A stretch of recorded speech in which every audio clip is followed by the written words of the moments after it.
बदलापूर लैंगिक अत्याचार प्रकरणामधला आरोपी अक्षय शिंदे याचा झालेला मृत्यू हे कथित फेक एन्काउंटर असल्याचा आरोप करत त्याचे वडील अण्णा मारुती शिंदे आणि आई अलका मारुती अण्णा शिंदे यांनी मुंबई उच्च न्यायालयात याचिका दाखल केली होती। आणखीन आज सुनावणी दरम्यान या याचिकेत मोठा ट्विस्ट झालाय। अमित कटारनवरे आपल्या सोबत आहेत। अण्णा शिंदे, अलका शिंदे यांनी म्हटलं की आम्हाला केस लढायचीच नाहीये। ते का म्हटलेत काय नाही म्हटलेत, जेवढं माझं नॉलेज आहे त्यांच्यावरती प्रेशर डे वन पासून मी सांगत आलेलो आहे। ते काय नवीन आता सांगण्याची काही गरज नाही। लास्ट हिअरिंगला पण मी कोर्टासमोर तेच मांडलं आणि ती गोष्ट आज खरी घडलेली आहे। हो, पण प्रेशरबद्दल स्वतः बेंचवरनं न्यायमूर्ती रेवती मोहिते डेरे आणखी न्यायमूर्ती नीला गोखले या दोघांनी सुद्धा त्यांना विचारलं, तुम्हाला कोणाचा दबाव आहे का, तुम्हाला कोणाचं प्रेशर आहे का? त्या दोघांनी सुद्धा स्पष्ट शब्दात आम्हाला कोणाचाही दबाव नाही असं सांगितलं।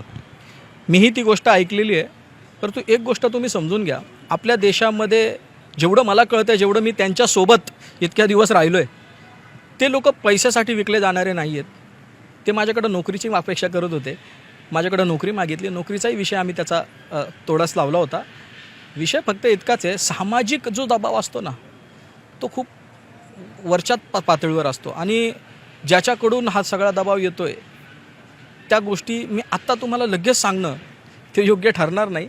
घटनाक्रम जर का गेल्या 2 तारखांचा बघितला तर गेल्या तारखेला त्यांनी सही केलेला अमित कटारनवरे म्हणजे जे तुम्ही त्यांचे वकील आहात, हे आम्हाला वकील बदलायचे आहे अशा वकालतनामावर सही केली होती। हा एक ट्विस्ट। आज केसच मागे घ्यायची आहे, हा दुसरा ट्विस्ट। होतंय काय नेमकं? म्हणजे की हे तुमच्यावरच त्यांचा आक्षेप आहे का त्यांना ही केसच लढायची नाही आहे? कदाचित जो मला असं वाटतं की कदाचित जर FIR तात्काळ दाखल झाला असता, यांना पोलीस प्रोटेक्शन मिळालं असतं, यांची निवाराची सोय झाली असती आणि यांना इनसिग्निफिकंट पोझिशनवरती मी लास्ट हिअरिंगला लास्ट बाईटला जे सांगितलं की जर ठेवलं नसतं तर कदाचित हा प्रश्न उद्भवला नसता। पण तुम्ही स्वतः त्या दोघांना सोबत घेऊन गेला होता, ते तुमच्या सोबतच राहील असंही तुम्ही सांगितलं होतं। काय झालं नेमकं मग? तुम्ही सोबत घेऊन गेल्यानंतर ते आजपर्यंत? मी इकडनं गेल्यानंतर तात्काळ पनवेलच्या बीटला गेलो, त्यांना घेऊन पोलीस स्टेशनच्या। त्यांना सांगितलं इथे यांची राहण्याची इच्छा आहे, आपल्या हद्दीमध्ये त्यांना राहण्याची व्यवस्था करतो। तिथे ताबडतोब जोपर्यंत कोर्टाचं मॅटर चालू आहे यांना कुठल्याही प्रकारचं प्रलोभन, आमिष, दमदाटी होता कामा नये, कुठलाही दबाव येता कामा नये। याच्यासाठी तुम्ही त्याच्यात जे काय करता येईल तुम्हाला कायदेशीर ते करा। त्यानंतर त्यांना आम्ही एक जॉबसाठी पण मी प्रयत्न केले, तिथे एक सिक्युरिटी गार्डची नोकरीसाठी पण प्रयत्न केले त्यांना, म्हणजे त्यांचा इन्कम सोर्स पण त्याच्यात जनरेट करता आला असता। त्याच्यावरही मी थांबलो नाही। त्यांना जे काय आवश्यक ज्या गोष्टी होत्या त्या सगळ्या आम्ही, घर पण पाहिलं त्यांना, भाडं ठरलं, डिपॉझिट ठरलं, सगळं झालं। संध्याकाळी म्हणाले आम्ही आमचा संसार घेऊन येतो आणि ते गेले, तर आजच माझ्यासमोर कोर्टात प्रकट झाले। मग काय झालं नेमकं त्यानंतर आतापर्यंत दरम्यान? थोडासा पेशन्स ठेवला ना, उद्या मी त्याचं उत्तर नक्की देईन तुम्हाला। थोडा म्हणजे या प्रश्नांची उत्तरं तुम्हाला माहिती आहे?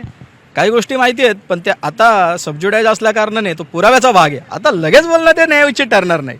कायद्याची भाषा ही कायद्याचीच असते, पण प्रश्न जन्माला आला की उत्तर तसं निश्चित असतं असा दावा करताय अमित कटारनवरे। होप्स अभी भी जिंदा है। पण ठीक आहे, या सगळ्या विषयामध्ये जे भयानक मोठे ट्विस्ट या सगळ्या प्रकरणात आलेले आहेत हे सगळ्यात महत्त्वाचे आहे।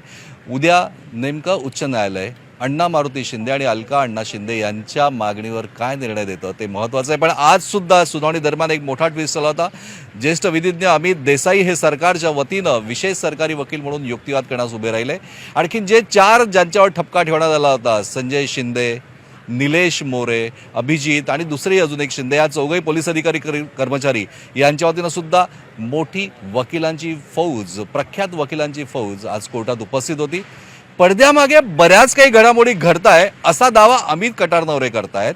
या सगळ्या गोष्टींचे पुरावे आज माझ्याकडे नाही, माहिती आहे असंही ते म्हणतायत, पण ते पुरावे मी कोर्टासमोर मांडणार किंवा समोर आणणार असाही त्यांचा दावा आहे। बघूया अजून ट्विस्ट काय काय होत आहे। पण एक मात्र निश्चित की आज कोर्टानं अण्णा शिंदे आणि अलका शिंदे यांना स्पष्ट विचारलं, तुम्हाला कोणाचा दबाव आहे का?